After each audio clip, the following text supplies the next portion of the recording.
race. Interesting. Very cool. That's really cool. Yeah.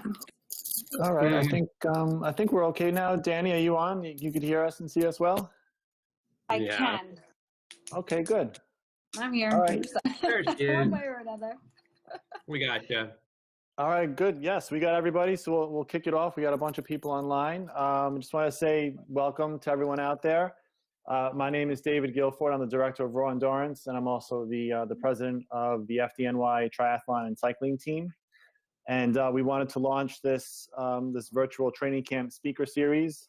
We thought now would be a good time to get into the virtual field and bring this all out there for all of our athletes, especially since most of our time now is doing indoor training and indoor workouts.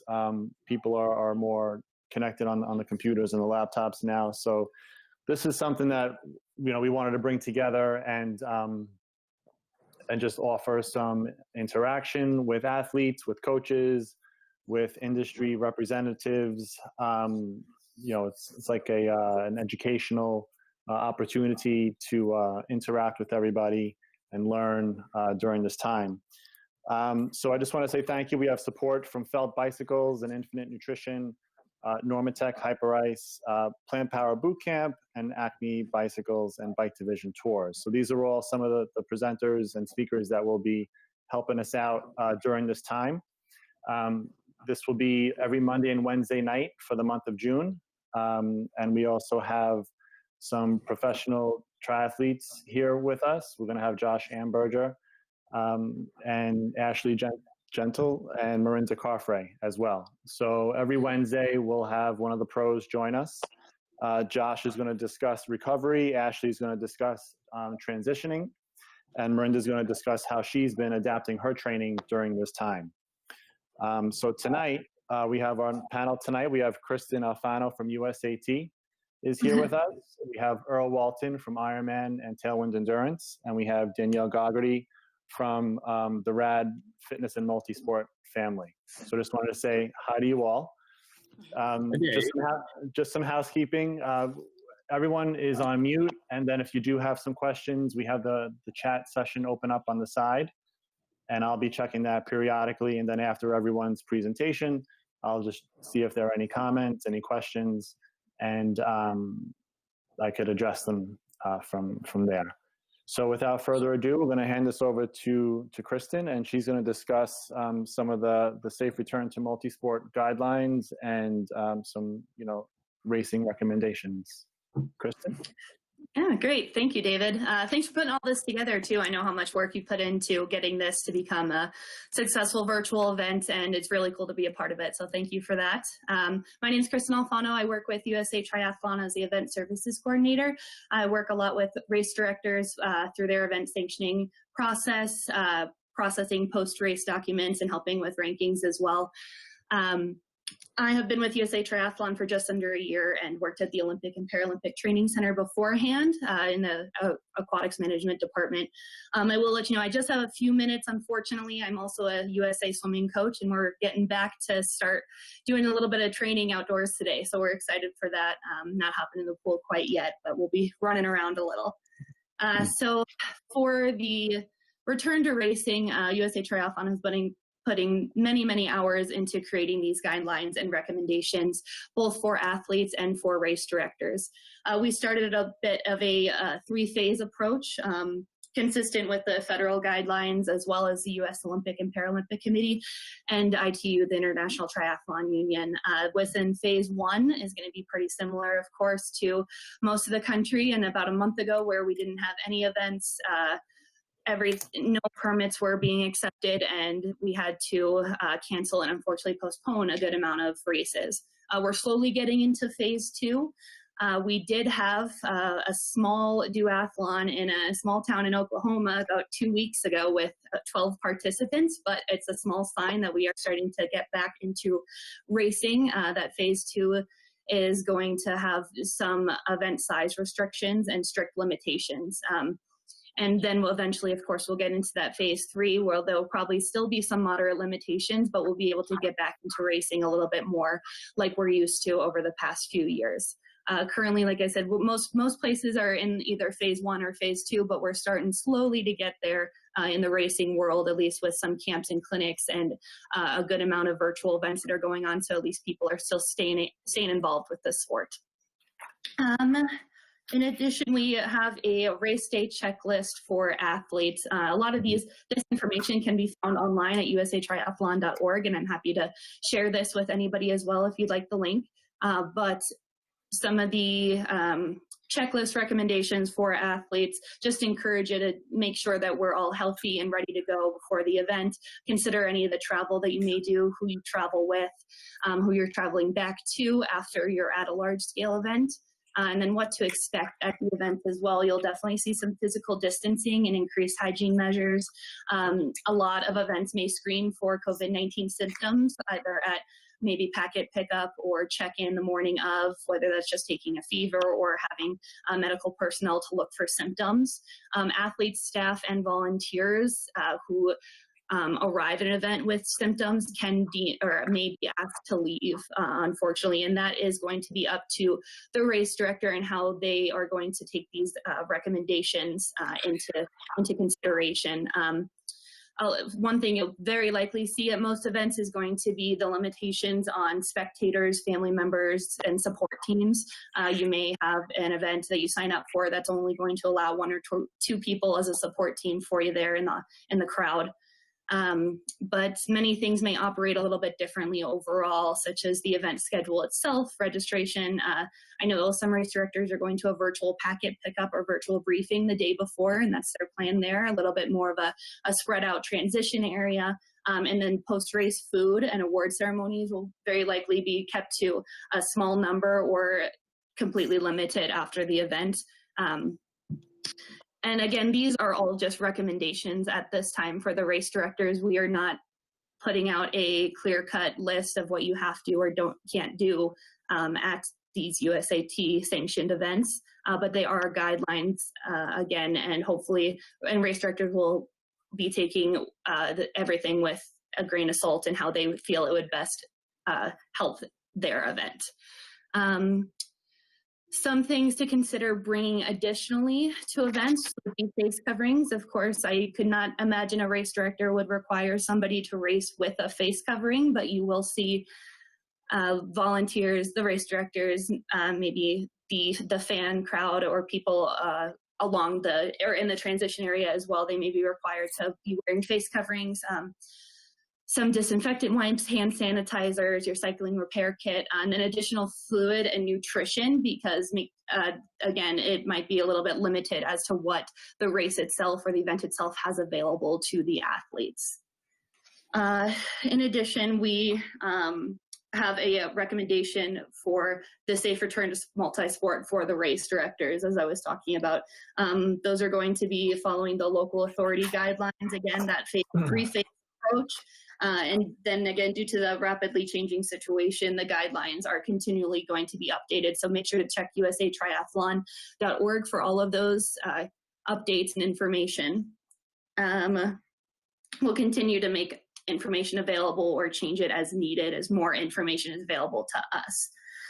And finally, with cancellations and postponements on events, we have been doing our best on our side to transfer, postpone, and hopefully not completely cancel events. But if it depends, of course, on where this event is going to take place, the size of it, and it may just not be feasible to happen in 2020. So it has been pushed back to 2021.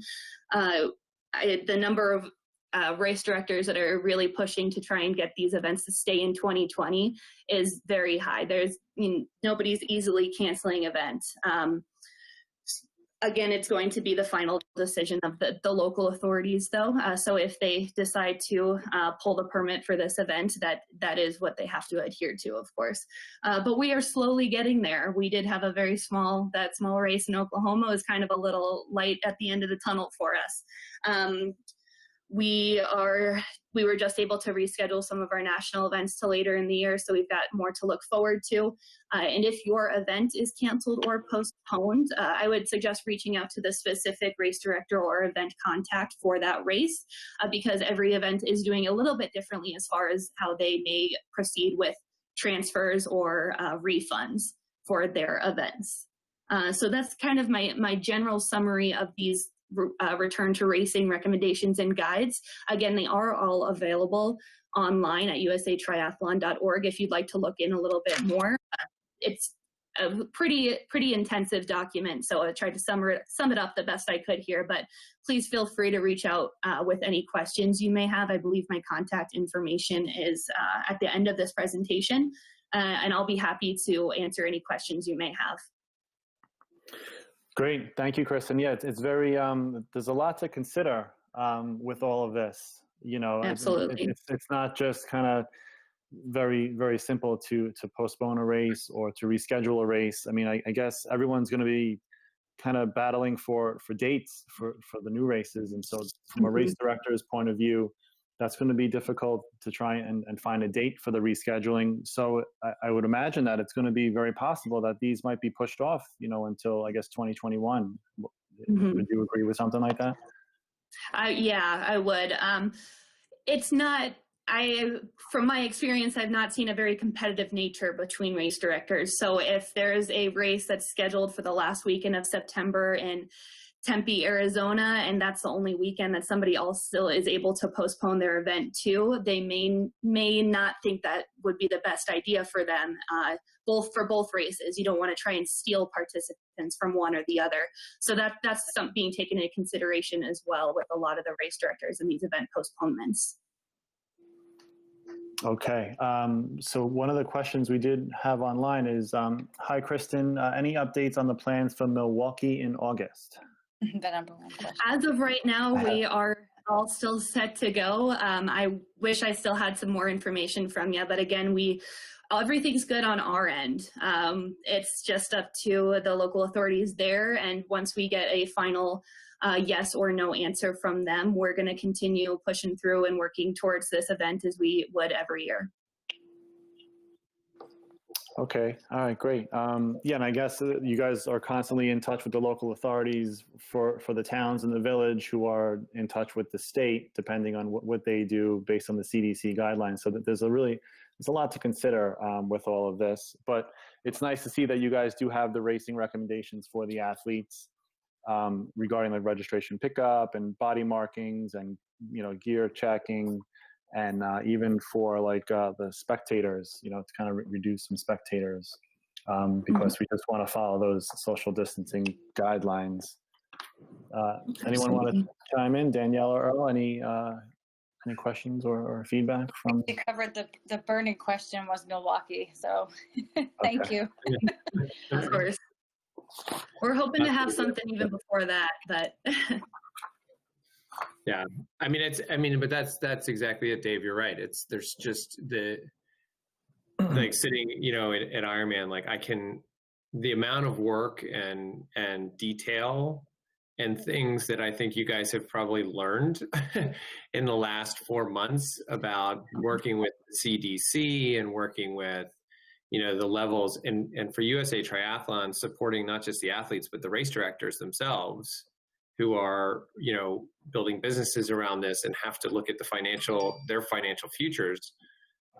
It's a huge responsibility. And I think you guys have done, you know, you guys have done a great job. And I know that Ironman works a lot with you on those guidelines. So it's a good job. So thank you for doing that. yeah, thank you. It's good. Yes, thank you, Kristin. Thank you so much. So we'll have Kristin's information on this presentation that I'm gonna put up here, and everyone will also receive an email with all the contacts from all of our speakers for today. So if anyone does have any questions, Kristin, I'm sure they'll reach out to you directly. Great. Yeah, absolutely. If you have any questions regarding USA Triathlon in general, I'll be able to at least connect you with somebody who would be able to answer that. So don't limit yourself to just the return to racing policies. I'm here to help you if you need. Awesome. Great. Thank you so much. Yeah, thank you guys again. Wish I could stay, but have a good evening. Thank you. Have a good swim. Thank you. Okay. All right. Next up, we have Earl Walton. Earl Walton is the Ironman head of global coaching and training. So Earl, something like that. So if you would like to take it from there, Earl, and I'll put up your slide as well here. I got a slide. Yeah, so people could see what you would like to. See what I'm talking about? Yeah. Ah. Got that? Tell me when you're ready. I can't see it, but I'm sure you can. Yeah. We're getting there. Technology is finest. There we go. That was Kristin's slide. And here's Earl's slide. So Ironman Global Director of Training and Coaching, Tailwind Endurance Director and Head Coach. Earl will give us the Ironman update, live events and self-reliance, virtual events and championship slots, and back to basics training advice. There you go. I'm going to turn all the back to basics stuff over to Danny anyway, so I'll let her take all that. So, so hi folks. I'm going to guess if this is Dave's camp that I might know some of you guys. So if hopefully I'm saying hi to some people that I've seen at camps in the past. So, yeah, this is great, Dave. Thanks for organizing this. You know, this is exciting times right now in so many ways. In my role at Ironman, one of the two kind of areas that are most interesting, I think, to most people is, you know, obviously the when we get back to racing and the big question out there. And I've got questions for everybody who's listening, so I'm going to ask you questions as well at the end here. But, you know, we are, since the moment we canceled the first race, we have been anxiously trying to figure out how to launch our races moving forward. We have worked with the USA Triathlon team, they're the governing body, obviously, so they're working on guidelines, but we have worked with global organizations around the world, from the Berlin Marathon to New York Marathon and beyond, to figure out how we can get best back to racing. I'm going to make it a nutshell because I could go on for probably like 2 hours about this stuff, but in a nutshell, we're doing everything we can to make sure it's safe. The same way that your local grocery store is doing everything they can do to make it safe, we're going above and beyond that. So we will have things like varying schedules for check-in. We will have a lot of the things that Kristin mentioned. We will make sure that we have different setups for our aid stations, different setups in transition areas. We're going to send you into the water in different types of ways. I mean, we have, the one thing I've learned at Ironman is that we are, our team of operations folks, we are the only people in the world that do what we do, and we do it better than anybody else. So our team has been hard at work at kind of how to set up every single individual race so that it's safe. Now, that's the one side. From our side, everything we do, and you can kind of rely on that. And you're going to get a lot of that in the race briefings when you sign up for your races and when you show up for races. So pay close attention to that. The other piece of it is making it, you know, so that everybody who enters into a race environment can move at their pace and their comfort level. And what I mean by that is we call it kind of the art of self-reliance. You know, so as a coach, when Dave was doing his Ironman and Dave would say, hey, I'm going out, I'm going to do my training ride this weekend, it's a 6-hour ride, you know, Dave didn't have an aid station set up. And it was, Dave, how are you going to carry your nutrition? How are you going to make sure you're safe? How are you going to make sure that when you're out on 9W, riding by yourself, doing these long pulls, that you're taking care of yourself and you're not going to be a bonked out mess that gets, you know, into trouble out there. And it's the same kind of principles now that we're talking about with racing. It's how do you make sure that you're able to take care of yourself? We will have aid stations. We will have all the things that we've always had. But if you're an athlete who's like, you know what, I don't want to do that right now. Like right now, I don't want to fly. That's my choice. There's people that are flying. That's my choice not to fly. But if you're an athlete who's like, I want to do my Ironman, but I don't want to go to an aid station, we're making sure that you have the ability to be self-reliant when you're on the course. So you can carry a hydration pack on the race if you want. We can set up so your nutrition is handled in a better way. We're looking at literally, you can literally ghost your way through an Ironman weekend with having minimal contact with other people. And a lot of that stuff is the stuff as coaches that I'm sure Danny has taught people like over the years, which is like, know how to pack your bags before you leave for your race. You know, don't be going to the grocery store in Lake Placid looking for, you know, peanut butter and bagels with, you know, 500 other people in the same bread aisle. Like, if you don't have to, you know, make sure your bike is tuned up before you leave so you don't have to go see the mechanic. Make sure that nobody's handling your stuff but you. And that's a big message we're trying to preach to a lot of people. And it's not to say we're not going to have it. all the usual goodies of an Ironman are going to be there, but we're going to make sure you're safe as you go through. We are keeping an eye very closely right now on Lubbock, Texas, believe it or not. Lubbock is not off the calendar. It is the town of Lubbock would really like to have a race down there. We have been going ahead as if the races will go on, and we are putting into practice all those things that I'm talking about right here. We are at the whim of the local governments. So, you know, we want to have the races. We want to make them safe. We are following all the guidelines of the local governments. If they tell us that they feel it's safe and that they can have the race, then we will move ahead with the race, and we will put all of our safety precautions into place. And some of that does include limiting fields. So we're going to have stuff like that. But we're looking at Lubbock as potentially our next race. We're looking at Muncie as potentially a race for this year. So if you want to be at the first official Ironman race after the pandemic, get yourself to Lubbock. So that's what we're looking at. So, but as you know, what Kristin said, which is really the hard thing, is it's a constantly moving goalpost right now. So we'll see the goalpost and we'll say, all right, I can kick the field goal from here. And then somebody will say, you know what, I'm going to cancel the Boston Marathon. And you know what they're going to do? They're going to pick up the goalpost. They're going to move it 40 more yards down the field. Yeah. So those are the things that we're looking at right now from Ironman's side. I'm going to shift gears real quick because I know I want to respect the time here and make sure I don't keep everybody too late. But and I will answer any questions you guys have about this stuff, of course. You know, the virtual racing stuff is the other thing. You know, we literally put this together. I'm going to give my colleagues at Ironman a huge pat on the back. Like, it's like a team of everybody. It was all hands on deck. It was, we've got nothing to do. We got thousands of athletes that don't have races, don't have communities, that are falling apart. And we put this virtual racing platform together in 3 weeks with an absolutely, you know, ridiculous amount of effort. And we've been learning and screwing it up and making mistakes. And we are 10 weeks in, and we've got over 100,000 people on the platform right now from around the world. And it's just awesome. You know, it's the coolest thing in the world to go on our social media and see people crossing finish lines, you know, with their kids handing them, you know, a medal at the end, and to see, you know, teammates like running on opposite sides of the street, you know, so they're socially distanced, but they're doing the run portion together, and it's super cool. So that's been really neat. We're going to take that's going to continue on as a year-round thing, the virtual racing. So you can do the challenges, you can do the virtual races.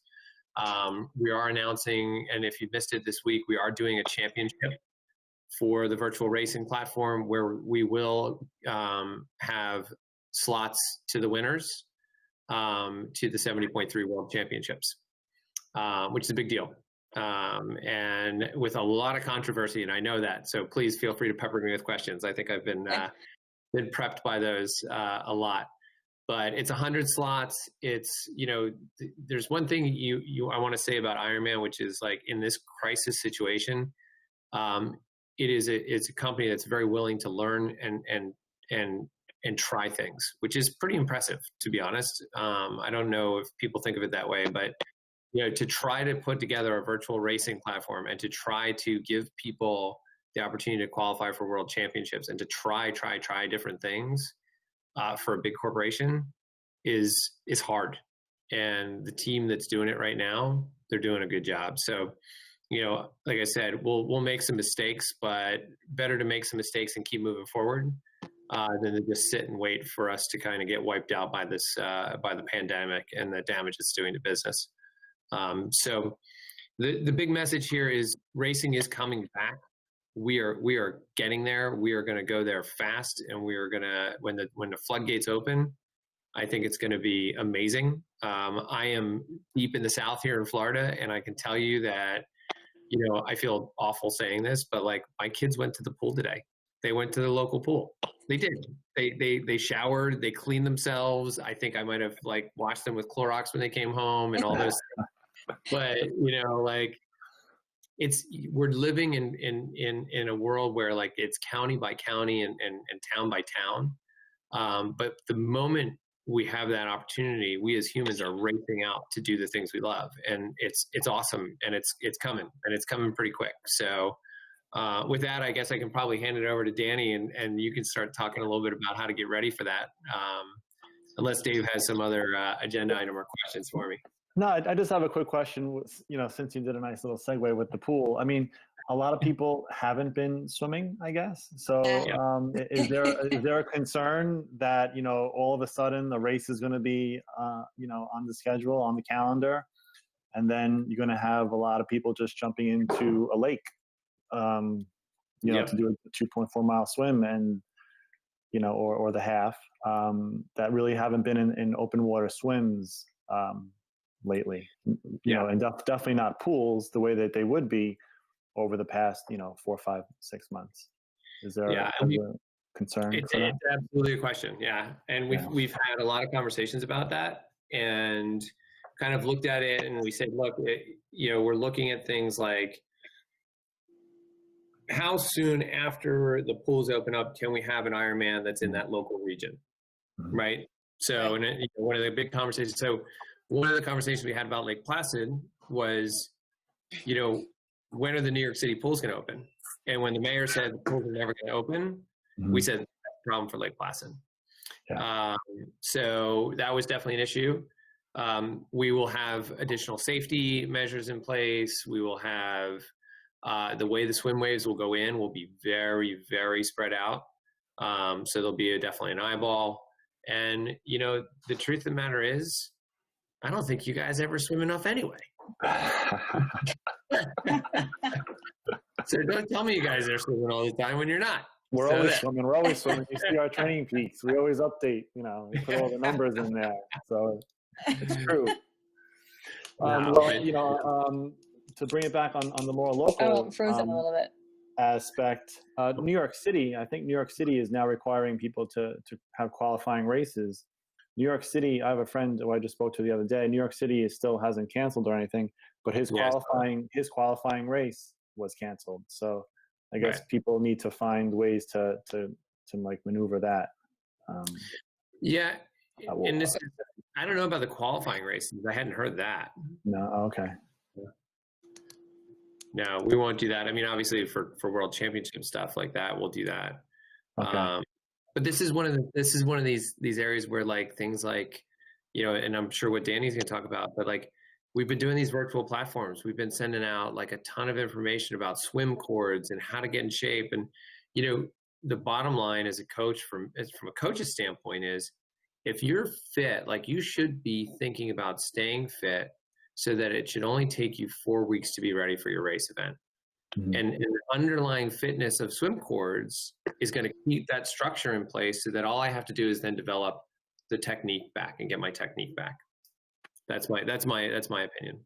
So I think that's great. I think that's a perfect segue right into Danielle. She's going to be taking it from here. So Danielle, just take that discussion and expand on it and tell us how you've been dealing with your athletes and what you've been doing during the quarantine training and, how we're going to make the adjustment to going outside. Happy to go from the bottom of my my bullet points to the top. No, seriously, the swim cords, I'll start right there because it was a huge deal when everything shut down and the pools closed and everybody went into panic mode. Oh my gosh, how am I going to swim? The swim is my worst discipline. How do I train for this when I can't go anywhere? I don't have, an infinity pool in my yard. I don't live in Florida. I can't swim year round, kind of stuff. So yes, the swim cords that were always around, they've always existed, became a requirement in everyone's home. So yes, I have athletes that did order them online. I did a lot of research and studying on the workouts. I practiced them myself. I made homemade videos to send to my athletes in this new virtual world we live in. And yes, the swim cords do a lot for the swim discipline itself. You cannot replace a swim on dry land. However, you can mimic the motions and you can strengthen those muscles that you need to keep in shape by continuing to fire them on a daily basis or a few times a week with these supplemental workouts. So that's exactly what I did. I designed workouts for my athletes that would accommodate the swim cords they ordered on Amazon, the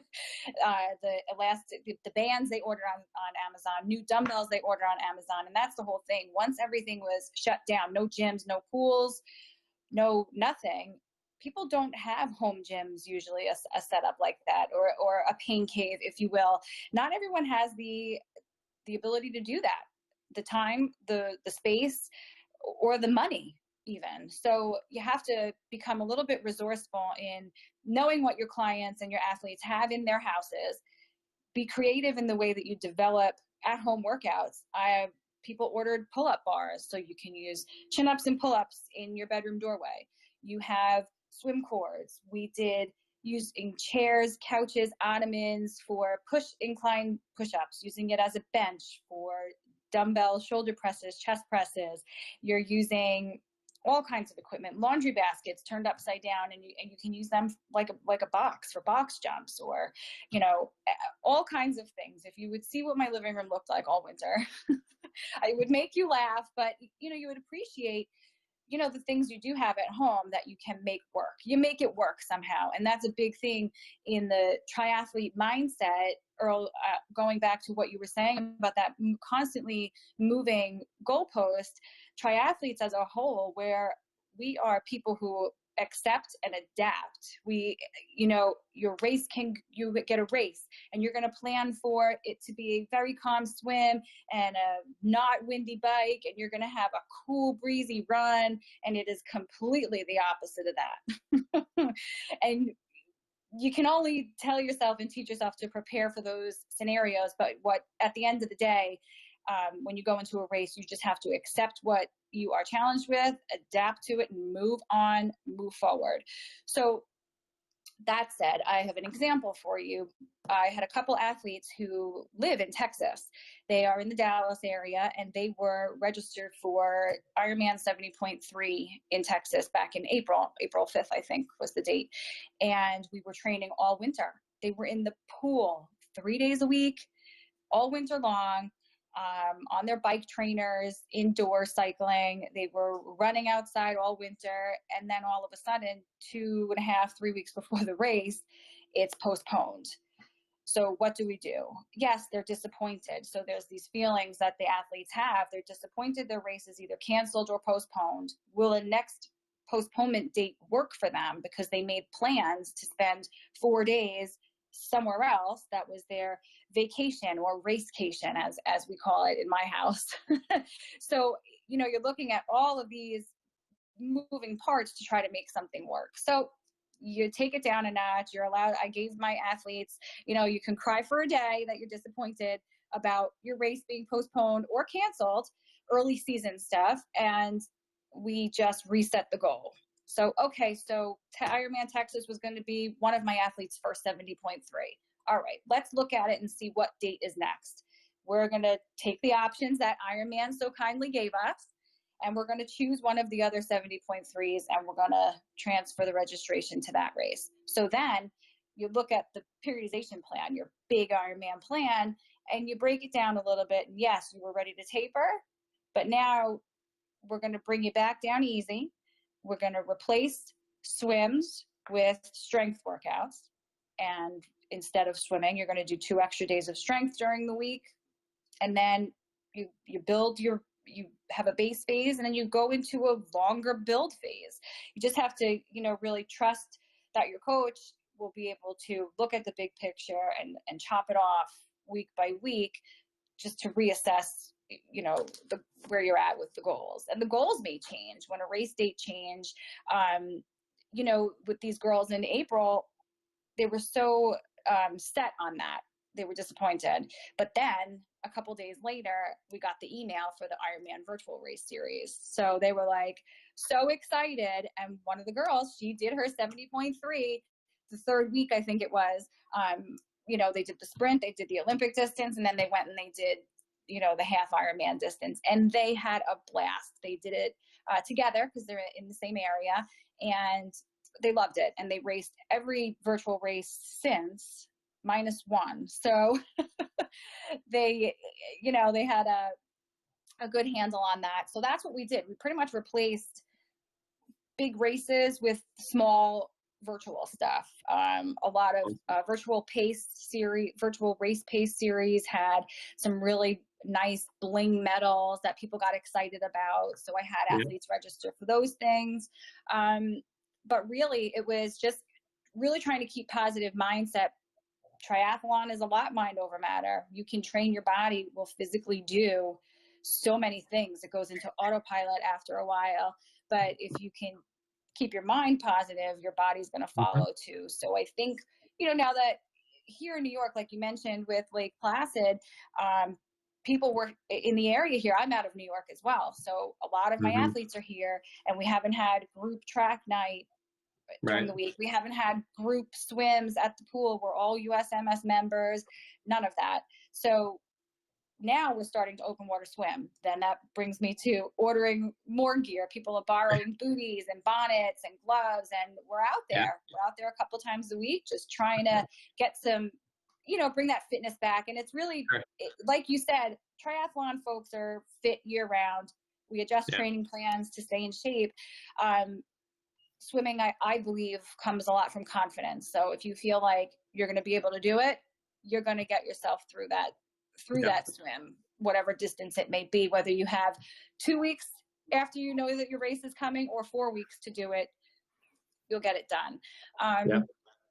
So those are pretty much most of the points I wanted to touch on. Was just really saying how we reset our goals. We didn't waste any training. Some folks felt like they were wasting their training, throwing away money. It's not the case. Your training is not just for a race, it's for most of us take it on as a lifestyle and for our health and well-being, and to set an example for others. So I think I was fortunate enough, all of my athletes stuck with me during this time, even though it was crimping the pocketbook and the wallet and stuff, but they believe in what we do. They believe in the sport. They want to stay healthy, fit, and accountable mostly. So, we were lucky to be able to do that. So with that said about staying healthy and stuff, I was going to just touch on nutrition a little bit. It's super important everyone kind of maintain good nutrition during this time period. Everyone's home quarantining, quarantine eating and stuff. So I think initially people were, because they were bored or getting used to sleeping in and doing things like that. Throwing the nutrition plan out the window and then realizing, oh no, Ironman's got this virtual races going on. I got to get, better get in shape. Be ready for it. Stay focused and stay, stay on plan with the nutrition. COVID-19, COVID-19. But it was nice to be able to make a joke about it. But staying on your nutrition, especially when you couldn't get groceries, and not to make light of the situation, there were people who couldn't get certain items. Things are imported from certain places, crossing state lines, and in certain stores and places you typically shop at, nothing was available for a significant period of time. So I think there was a little bit of high sodium canned foods being consumed across the the states. But I think we're, like you said, Earl, it's coming back. It's going to come back, and athletes will be able to high five their friends and celebrate with lots of hugs and photos and at the finish line and stuff. It's a matter of doing what we do, and that's kind of taking all the information and just following the rules. It may change a little bit. Might have to wear a mask and might not be able to do certain things in transition. They might not have the festivities we usually do, but we'll do them again. Yeah, it's going to come back. And it's going to be, and the thing that we've found, and I think you found, is like, there's a resilience and there's a learning. Like if we haven't figured something out, or you haven't learned something during this time, as you're trying to set goals, whether it's your business goals, your personal goals, your racing goals, then you still got some time, and you should probably start thinking a little bit harder, because there's just, like you said, like the strength work that you're doing at home is stuff that you couldn't have fit in when you were commuting and you were doing, and it's that type of stuff, and you had to swim. So, you may find that you come out of this a much better athlete, with a much clearer sense, I think, mentally, of why you do this and why it's important in your life. And that's a really important thing that you should be taking away from all of this, I think. I agree. Yeah, it's a very good point. Yeah, there's so much to be said about having that extra time here in the home, maybe do those yoga sessions that you never really made time for, or the extra stretching, in the morning or at night, that maybe you just kind of like rushed out of the house just to get those early morning workouts and stuff like that. Yeah, people who have to nurse nagging injuries, now you have time for ice and heat and rolling and stretching and all that stuff. Yeah, you could watch Netflix all night long and just, roll and use the recovery boots and then the pulsating massager and exactly. You do it all. Incorporate it all. So one key takeaway is, I guess, the mental aspect of all this, and we are going to touch on this in 2 weeks. I believe we're going to sit down with someone for the series and just discuss about the mental stress of racing in general, of training, racing in general, and then dealing with all the postponements, and now making the season longer, and then to kind of regroup again, and then to get back more focused, and then to start racing. So I think that'll be a nice discussion in 2 weeks. We have someone to dive into that conversation. Because it is important not to get like mentally fatigued through all of this, to maintain the course, make adjustments, adapt your training. The very last session of this series is going to be Miranda Carfrey, and she is going to discuss what she's been doing for all of this during this, this past 3-4 months, how she's adapting her training. And it's going to be, it's going to be kind of similar to everybody else, Yeah. I'm sure she's going to have some nice tips in there for us, which is good. We're excited about that.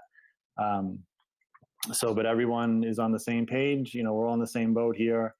I think now some people are finally getting outside. Earl's sneaking in the pool, which is good to see. I know, Danielle, you're sneaking in the lake. Out east.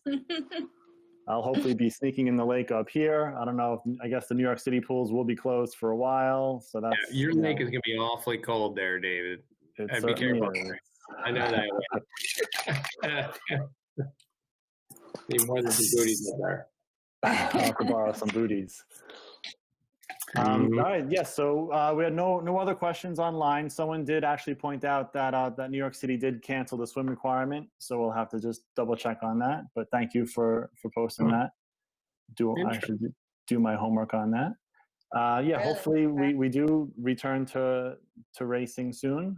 Following the guidelines and the leadership from Ironman and all the other race directors that are out there. And, the athletes are staying focused. The coaches have patience and they stay focused and keep everyone, at it. So I just want to thank you guys for joining us. Thank Kristin earlier for joining us. This has been nice. We finally got this off the ground. We wanted to do like a weekend camp. But then we kind of realized that, maybe like the midweek platform might be better for people, and 45 minutes in the evening isn't that long.